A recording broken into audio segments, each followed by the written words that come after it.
What's up, folks? It's your buddy Fatalroadie. Tonight we're going to be doing the Smackdown review. We start off with the Singh brothers and Jinder Mahal out in the ring. Jinder cuts a promo. He tells the Singh brothers that they have to kiss his boots for what happened last week. Shinsuke Nakamura comes out, starts a big fight. Randy Orton comes out. Rusev comes out. Jinder Mahal knocks Nakamura with the Colossus, which sets up a match later tonight. We then have the debut of the new tag team, Chad Gable and Shelton Benjamin versus the Ascension. It was a good match. Shelton Benjamin was looking pretty good in the ring. It'll be interesting to see what this tag team does. Gable and Benjamin won this match. Then we have AJ Styles in the ring, opening up the U.S. title open challenge. Ty Dillinger comes out and is jumped by Baron Corbin. Baron Corbin and Ty Dillinger go at it for a little bit. Ty Dillinger gets into the ring. The bell rings. It was a decent match, albeit it was short, but AJ Styles won it. After the match, Baron Corbin pulls Ty Dillinger out of the ring, starts beating him up, tries to get into the ring to fight AJ Styles. AJ gives him the forearm. Baron Corbin sitting there throwing a fit out on ringside. We then have a match with Mike Kanellis versus Bobby Roode. This too was also a very short match. It was pretty good. Bobby Roode won it. I honestly think Bobby Roode's going to be going pretty far in SmackDown. Also, for some reason, his theme song is stuck in my head.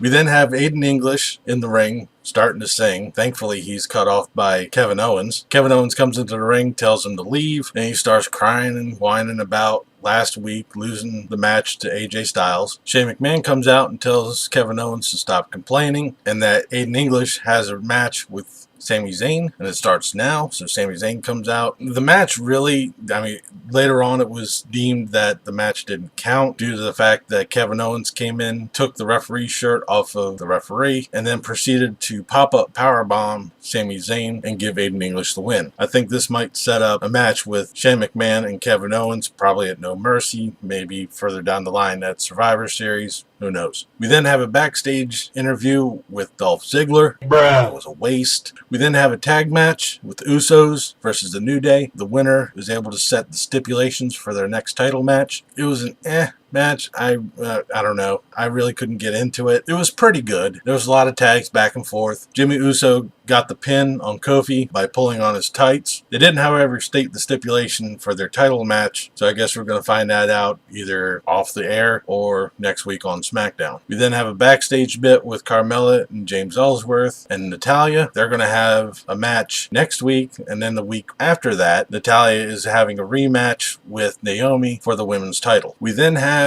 squash match, Tamina versus the Jobber. I don't think they really even gave the name of the person. The crowd was yelling, "Let's go Jobber." Obviously Tamina won it. We then have a segment of the Fashion Files. Just 4 minutes of my life that I want back. I just wish they would get this over with. The rumors are being that it's Luke Harper and Eric Rowan that were the ones that beat them up. I hope we come to this very quickly so we can move on from this. Which comes to our main event, Shinsuke Nakamura and Randy Orton versus Jinder Mahal and Rusev. As soon as everybody hits the ring, a brawl starts. I haven't even rung the bell yet. This is a pretty good match. I liked it. There was a lot of back and forth between the four people. This goes along with what I keep saying is they're just throwing four people into a ring together as a tag team and just letting the chips fall where they may. All four of these people have some type of storyline with each other. Unfortunately, none of the storylines progressed any in this match. Randy Orton and Shinsuke Nakamura are going to have a match next week to determine who's going to get a title match in the near future. They didn't specify when, so I guess we're going to have to find that out, I guess, after next week's SmackDown. Following last night's drudge of a Raw, I was actually expecting this one to be exceptional, but it almost kind of followed suit. It was an okay SmackDown. I'm not going to say it was bad, but it just wasn't up to par with the rest of them. The matches were good.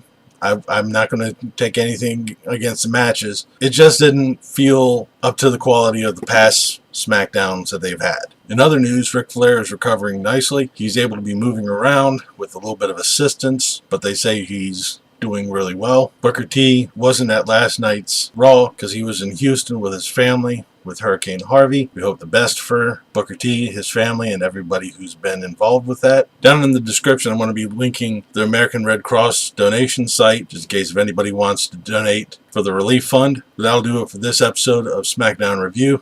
Leave a comment down below of what you thought of tonight's SmackDown, what you thought of this video. If you liked it, please give me a thumbs up. Don't forget to share and subscribe. I've been Fatalroadie. You've been awesome. Thank you very much for watching. And remember, if it's too loud, you're too old.